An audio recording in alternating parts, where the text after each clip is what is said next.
How's it going, guys? So I think some of you might be familiar with the micro brand Spinnaker. They've been around for a while and they offer a wide variety of different watches, and they have a very large vintage inspired lineup, which is what actually got me interested in them in the first place. So I reached out to them and they kindly sent in this watch for review. So let's open it up and find out what we're dealing with.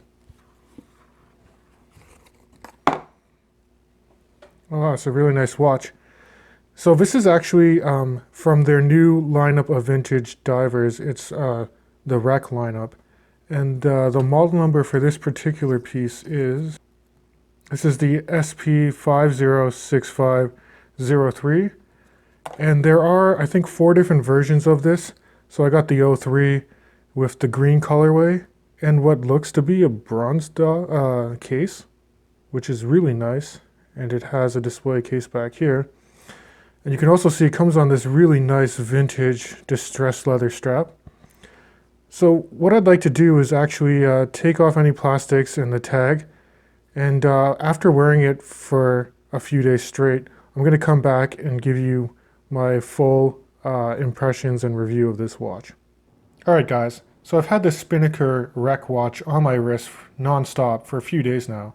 So I'm ready to give you my review, my impressions, talk about the design cues and the dimensions of the watch, and also give you some pros and cons about this piece.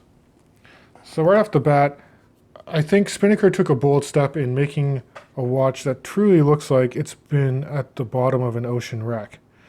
And for me, this appeals to me a lot because, case in point, I went out before this and I've had my Steinhardt Ocean 1 for a while, but this watch, it has that faux patina on the hour markers and handset, and even on that luminous pearl at the 12 o'clock there. And that's about as far as it goes. With, it does mimic and take so many cues from a vintage Rolex Sea Dweller, but you get the modern aspects of this watch. So for me, it's great to have another watch that dials it up to 10 and doesn't just stop at making the the handset and hour markings vintage. They actually take it to the whole case, including the bezel, the dial, and the case itself. So with this particular watch, let's talk about the specs, the dimensions real quick. You're getting a 44 millimeter diameter watch. If I flip it this way, if you're looking at the wingspan from tip to tip here, it's 50 millimeters. The thickness of a watch, I measure at 13.6 millimeters thick, although the website says it's closer to 14. And then the lug opening here for this really nice vintage leather strap is a 22 millimeter opening. So fairly common diameter and specs for a more modern dive watch. Now that being said too, I do find this wear slightly smaller than the 44 would suggest. So if you have a smaller wrist size, I still think you can pull this off pretty nicely. Talking about the design cues of this watch, let's start with the dial, because that's the standout for me right here. I don't know how well you can tell under these my lighting condition here, but it's basically they hand etched each dial to give it a 3D texture, and with this green colorway, it almost looks like there's been algae that formed over the top of a dial, which is really cool. It gives you a really nice 3D type of effect. And they also hand distressed and faded out some of the aluminum bezel insert there. So you can kind of see along the edges here that some of the green has faded away and there's some etching that's been done. And even on the case, which I originally assumed was a bronze case, but according to a spec sheet in the case back, which I'll show you in a second, this is all stainless steel. I guess this is more of a rose gold color, but you can kind of see how they made it looked like the metal is oxidized. And the case itself is really smooth, and I really like how the lugs turn down, so it really fits your wrist. Now I will flip it over and show you the case back right now, because it's housing the Seiko NH35 movement, which by now is probably the most popular movement used by watch micro brands. Because it is a workhorse movement, you're getting about a 40-hour power reserve. It's a 3 hertz movement, so it beats at 21,600 vibrations per hour. 24 joules. And there's really no added decoration that was done by Spinnaker except for their custom rotor, which I actually think looks pretty cool. So no complaints there. Now, I'll also talk about the strap real quickly because this actually matches the head of the watch really well. It's a kind of distressed green leather strap that's got a nice texture to it. It's pretty supple as well. And it's worn in really quickly on my wrist, so I do enjoy the strap a lot as well. You're getting a mineral crystal here that says it's sapphire coated, so it's not a pure sapphire crystal, but there is some sort of sapphire coating over it. So take that as you will. Talking about the dial, I do like how symmetrical it is. You have implied hour markers, and the only Arabic numerals are found at the 6 and 9 o'clock position. Now, personally, I would have actually preferred if they added a 3 o'clock Arabic numeral here and maybe shifted out the date aperture closer to the 4 o'clock. I think that would give you more of that like Rolex Explorer type aesthetic, which I think is pretty common. But I can't complain. They're definitely, have their own take on this. You do have the Spinnaker logo applied at near the 12 o'clock. And then it does say 100 meters, water resistant, and automatic, closer to 6 o'clock.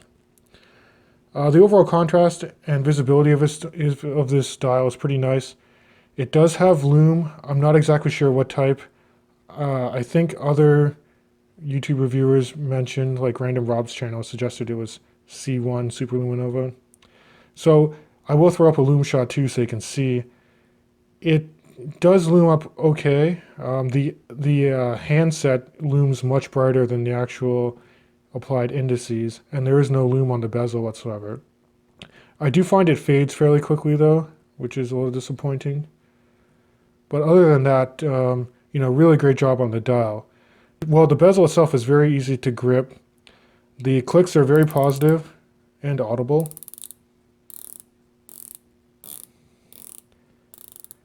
Now again, I think some have suggested that this is a 120 click unidirectional bezel. I actually measure it at 90 clicks. So please correct me if I'm wrong, but there's no information on it on the spec sheet, but I do believe it's 90 clicks. It does line up fairly accurately. I think it might be off ever so slightly, but that might just also appeal to the vintage aesthetic of the watch itself. Now let me throw it on the wrist so you guys can see how it wears. And there's a wrist shot for you guys. So as you can see, it wears really well on my 7 1/4 inch wrist. And I do think it wears slightly smaller than its indicated dimensions would lead you to believe. So are there any negatives to this watch? Well, there are a couple I can think of. For one, with this watch and their marketing, they're really playing into the narrative where you can go down and dive in wrecks with this, but it's only 100 meters water resistant, which I mean, for sure you can do snorkeling, you can go in the lake, you can take it in the shower, those type of things. But I think it would have played into their narrative a little better if this was 200 meters water resistant. The crown action as well, I find it's actually really hard to unthread and rethread the crown. Now, that being said, when it pops, it is very easy to manually wind the watch. And again, with the NH35 Seiko movement, you do have, if you pull it out to position 1, you have the quick set date adjustment. And then if you pull it out all the way, you get that hacking function, so the second hand stops. And there's no wobble in the crown, so that's good. So it's just really just popping it out and then rethreading it. So I hope that does get easier with time. It probably will. And then the only other negative I'd really say is I kind of wish that the lume lasted a little longer. But overall, guys, if you're looking for a watch with a really nice vintage aesthetic, I think Spinnaker hits it out of the park with this one. You're getting a lot of design cues that really make it look like it's been, underwater and that it's a vintage style watch. But you're getting all of the modern benefits of an upgraded Seiko NH35 movement. You know, you do get really nice bezel action, great case shape and feel, a really nice leather strap to go with it. And then there's also the price too. If you look at their Spinnaker website, these go for $250 US. And on top of that, I've seen through their social media, they often give out discount codes up to 20%. So at that price point, you're getting a lot of value for money. Now, if you are looking for that Thule, fully utilitarian dive type of watch, then it's not going to be perfect for you. But overall, for the average person like me who just goes desk diving really, and wants something that's, got a bit of character to it, then this is a great watch to have. So I'd love to know what you guys think in the comments below, and I'll catch you guys in the next video.